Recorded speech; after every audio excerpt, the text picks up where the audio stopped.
पद्मभूषण कर्मवीर भाऊराव पाटील विनम्र अभिवादन। प्राध्यापक दिलावर पठाण MA B.Ed हिंदी, महाराजा जीवाजीराव शिंदे महाविद्यालय श्रीगोंदा जिला अहमदनगर, साहित्य संबंधी सामान्य ज्ञान गद्य विभाग।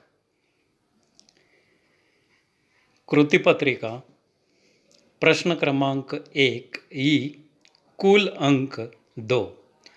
निम्नलिखित प्रश्नों के उत्तर एक एक वाक्यों में लिखिए, 4 में से सिर्फ 2। पाठ क्रमांक 2, निराला भाई महादेवी वर्मा। सूचना है, देखिए, यह पाठ सन 2021-22 के पाठ्यक्रम से निकाल दिया गया है। प्रश्न 1, निराला जी का मूल नाम लिखिए। उत्तर है, निराला जी का मूल नाम सूर्यकांत त्रिपाठी है। निराला जी का मूल नाम। प्रश्न दूसरा, हिंदी के कुछ आलोचकों द्वारा महादेवी वर्मा को दी गई उपाधि। उत्तर, हिंदी के कुछ आलोचकों द्वारा महादेवी वर्मा जी को आधुनिक मीरा यह उपाधि दी गई। दोबारा प्रश्न, निराला जी का मूल नाम, और दूसरा, हिंदी के कुछ आलोचकों द्वारा महादेवी वर्मा को दी गई उपाधि। इस प्रकार के प्रश्न एक एक अंक के लिए पूछे जाते हैं। पाठ क्रमांक 4, आदर्श बदला सुदर्शन। प्रश्न देखिए, पहला, सुदर्शन जी का मूल नाम। उत्तर है, सुदर्शन जी का मूल नाम बद्रीनाथ है। प्रश्न दूसरा, सुदर्शन ने इस लेखक की लेखन परंपरा को आगे बढ़ाया है। उत्तर, सुदर्शन जी ने मुंशी प्रेमचंद की लेखन परंपरा को आगे बढ़ाया है। दोबारा मैं प्रश्न पढ़ता हूँ, सुदर्शन जी का मूल नाम। उत्तर, बद्रीनाथ। फिर दूसरा प्रश्न, सुदर्शन ने इस लेखक की लेखन परंपरा को आगे बढ़ाया है। उत्तर है, मुंशी प्रेमचंद। इस प्रकार साहित्य के बारे में प्रश्न पूछे जाते हैं। फिर पाठ क्रमांक 6, पाप के 4 हथियार, कन्हैयालाल मिश्र प्रभाकर। प्रश्न पहला, कन्हैयालाल मिश्र प्रभाकर जी के निबंध संग्रह के नाम लिखिए। उत्तर, कन्हैयालाल मिश्र प्रभाकर जी के निबंध संग्रह के नाम: 1, जिंदगी मुस्कुराई। 2, बाजे पायलिया के घुंघरू। 3, जिंदगी लहलहाई। 4, महके आंगन चहके द्वार। यह कन्हैयालाल मिश्र प्रभाकर जी के निबंध संग्रह के नाम है। देखिए, दोबारा मैं स्पष्ट करता हूँ, कन्हैयालाल मिश्र प्रभाकर जी के निबंध संग्रह के नाम लिखिए। उत्तर, कन्हैयालाल मिश्र प्रभाकर जी के निबंध संग्रह के नाम: पहला, जिंदगी मुस्कुराई। दूसरा, बाजे पायलिया के घुंघरू। 3, जिंदगी लहलहाई। और 4, महके आंगन चहके द्वार। दूसरा प्रश्न, कन्हैयालाल मिश्र जी की भाषा शैली की विशेषताएं लिखिए। उत्तर, कन्हैयालाल मिश्र जी की भाषा मंजी हुई, सहज, सरल और मुहावरेदार है, जो कथ्य को दृश्यमान और सजीव बना देती है। आपके लेखन में तत्सम शब्दों का प्रयोग भारतीय चिंतन मनन को अधिक प्रभावशाली बना देता है। आप में अपने विषय को प्रखरता से प्रस्तुत करने का सामर्थ्य है।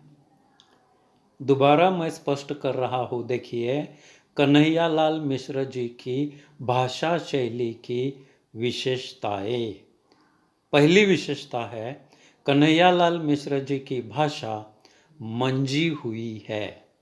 दूसरी विशेषता कन्हैयालाल मिश्र जी की भाषा सहज, सरल और मुहावरेदार है। तीसरी विशेषता कन्हैयालाल मिश्र जी की भाषा कथ्य को दृश्यमान और सजीव बना देती है। आपके लेखन में तत्सम शब्दों का प्रयोग हुआ है तथा विषय को प्रखरता से प्रस्तुत करती है। अगला पाठ, पाठ क्रमांक 8, सुनो किशोरी आशा रानी होरा। प्रश्न 1, आशा रानी होरा जी के लेखन कार्य का उद्देश्य लिखिए। उत्तर, विभिन्न क्षेत्रों में अग्रणी रही महिलाओं के जीवन संघर्ष को चित्रित करना और वर्तमान नारी वर्ग के सम्मुख उनके आदर्श प्रस्तुत करना आशा रानी होरा जी की लेखन कार्य का उद्देश्य है।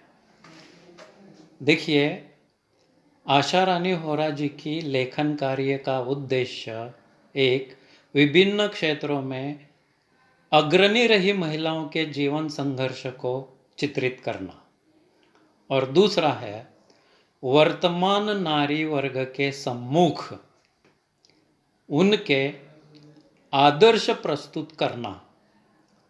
यह आशा रानी होरा जी की लेखन कार्य का प्रमुख उद्देश्य हमें यहाँ पर दिखाई देता है। आ गया समझ में? महिलाओं के बारे में उन्होंने लेखन कार्य किया हुआ यहाँ पर स्पष्ट होता है। दूसरा प्रश्न, आशा रानी होरा जी की रचनाओं के नाम लिखिए। उत्तर, आशा रानी होरा जी की रचनाएं निम्नलिखित है। 1, भारत की प्रथम महिला। दूसरी रचना है स्वतंत्रता सेनानी लेखिकाएं। फिर अगली रचना 3, क्रांतिकारी किशोरी। चौथी रचना है स्वाधीनता सेनानी और 5वीं लेखक पत्रकार इत्यादि रचनाएं यहाँ पर आशा रानी होरा जी ने लिखी हुई हमें दिखाई देती है। जैसे कि मैं दोबारा बता रहा हूँ, 1, भारत की प्रथम महिला। 2, स्वतंत्रता सेनानी लेखिकाएं।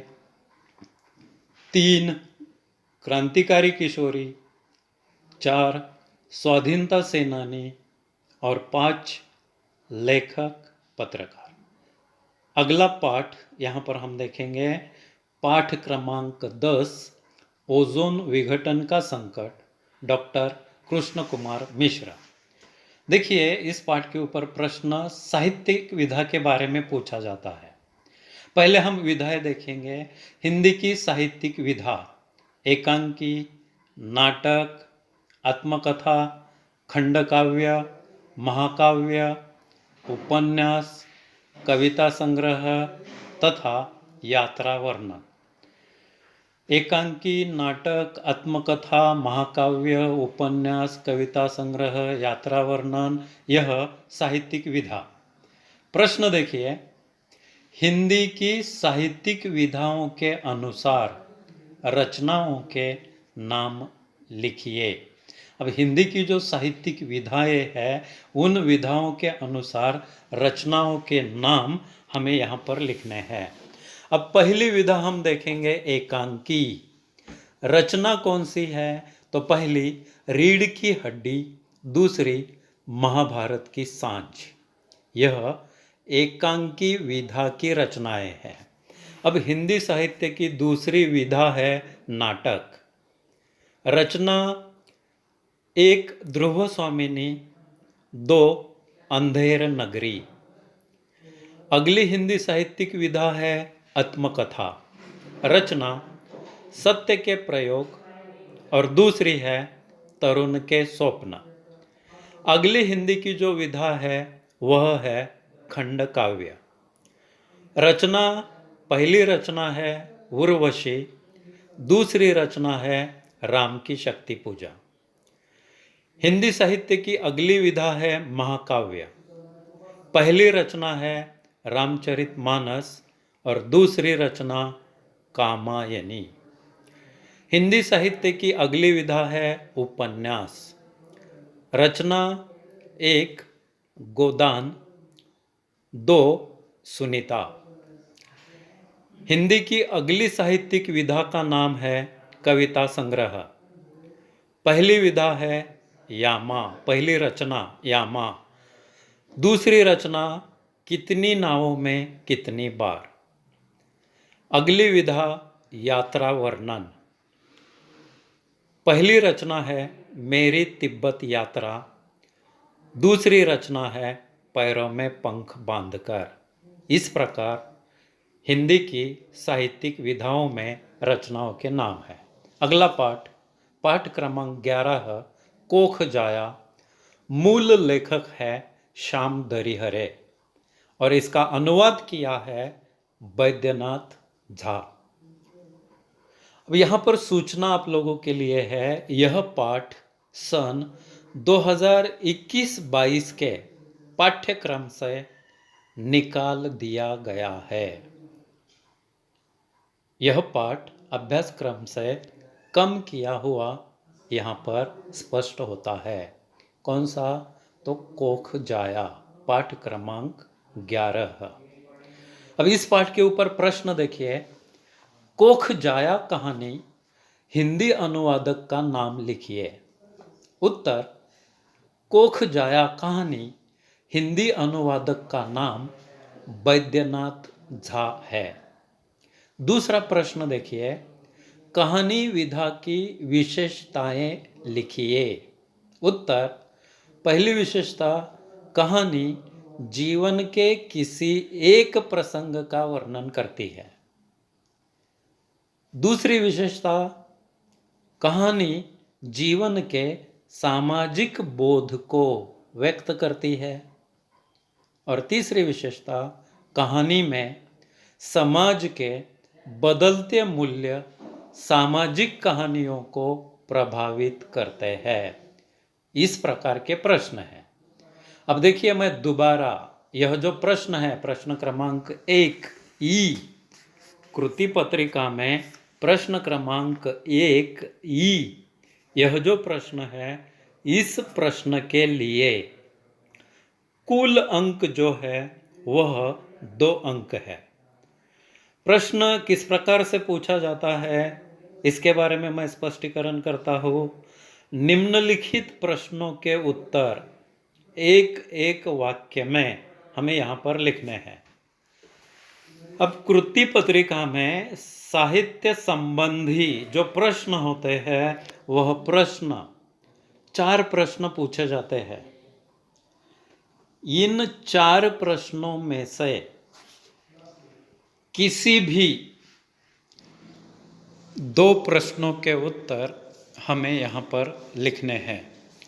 अर्थात साहित्य संबंधी जानकारी प्रश्न क्रमांक 1 ई, कुल अंक 2। इस प्रकार कृति पत्रिका में प्रश्न पूछे जाते हैं। हमें ध्यान में रखना है कि 4 प्रश्न पूछे जाएंगे। इन 4 प्रश्नों में से सिर्फ 2 प्रश्नों के उत्तर लिखने हैं।